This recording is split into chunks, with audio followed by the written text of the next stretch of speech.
जब मूसा के हाथों फिरौन के एक आदमी का कत्ल हो गया तब फिरौन ने मूसा के कत्ल का हुक्म जारी कर दिया। जब फिरौन ने हजरत मूसा के कत्ल का कतई फैसला कर दिया तो हिजकिल जो कि मोमिन था वो दरबार में ही मौजूद था। वो वहां से उठा और आकर हजरत मूसा से मिला और उनसे कहा कि आपके कत्ल का फैसला हो चुका है, लिहाजा आप अपने तहफ़्फ़ुज़ और बचाव की फिक्र करें। यह सुनकर हजरत मूसा अलैहिस्सलाम जिस हाल में थे इसी हाल में मिस्र से एक तरफ को रवाना हो गए। उन्हें यह मालूम न था कि कहाँ जा रहे हैं। वो जिस वक्त रवाना हुए ना उनके पास ज़ादेरा था, ना किसी किस्म का कोई बंदोबस्त था। वो एक तरफ को चले जा रहे थे, रास्ता भी मालूम न था। जब भूख लगती थी तो घास पात खा लेते थे और रात को जंगल में सो जाते थे।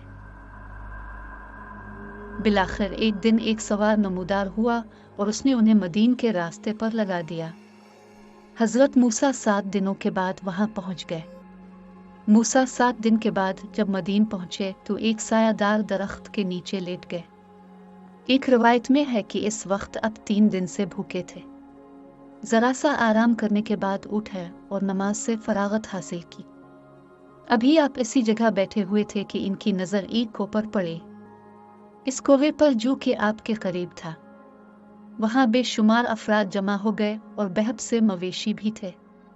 कुआं जो बहुत गहरा था और उसके मुंह पर एक पत्थर रखा हुआ था जिसको 40 आदमियों ने मिलकर उठाया और पानी भरना शुरू किया। जब सब ने पानी भर लिया और अपने अपने जानवरों को पिलाया लिया और सब लोग फारिग हो गए तो बदस्तूर पत्थर को सरचा पर रखकर चले गए। इसी दौरान में हजरत मूसा ये देख रहे थे कि 2 मासूम लड़कियां अपनी भेड़ों को लिए खड़ी हैं। ना उनकी तरफ कोई रुख करता है, ना उनको पानी भरने देता है। सब लोग कुएं का मुंह बंद करके चले गए थे। हजरत मूसा को उन लड़कियों की बेचारगी और बेबसी पर तरस आ गया। अपने मकाम से उठे और उन लड़कियों के करीब आए, पूछा, तुम कौन हो? उन्होंने कहा, हम शुएब की बेटियां हैं। हजरत मूसा ने इस पत्थर को जिसे 40 आदमी उठाते थे तन्हा कोवे पर से उठाकर एक तरफ कर दिया और इस डोल को जिसे 10 आदमी खींचते थे उन्होंने अकेले कोवे में डालकर खींच लिया और शुएब की भेड़ों को सैराब कर दिया। फिर लड़कियां अपने घर चली गई और हजरत मूसा दरख्त के नीचे जाकर बैठ गए। लड़कियों ने घर जाकर सारा माजरा हजरत शुएब से बयान किया। हजरत शुएब ने अपनी बड़ी लड़की सफूरा से फरमाया कि जाकर इस शख्स से कहो कि तुमको मेरे वालिद बुला रहे हैं ताकि तुम्हारी उजरत अदा करें।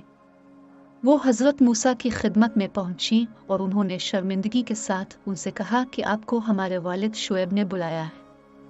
हजरत मूसा उठे और उनके साथ उनके घर की तरफ चल दिए। कुछ देर के बाद वो हजरत शुएब के पास पहुंचे। हजरत शुएब ने उनको खुश आमदीद कहा और अपने पास बिठाया और हालात पूछे। उन्होंने मिस्र से फरार का तफसीली वाक़या बयान किया। हजरत शुएब ने कहा कि खुदा का शुक्र है कि तुम उसकी ज़द और गिरफ्त से निकल आए। फिक्र ना करो, यहाँ कोई ख़तरा नहीं है। इसके बाद हजरत शुएब ने हजरत मूसा को खाना वगैरह खिलाया।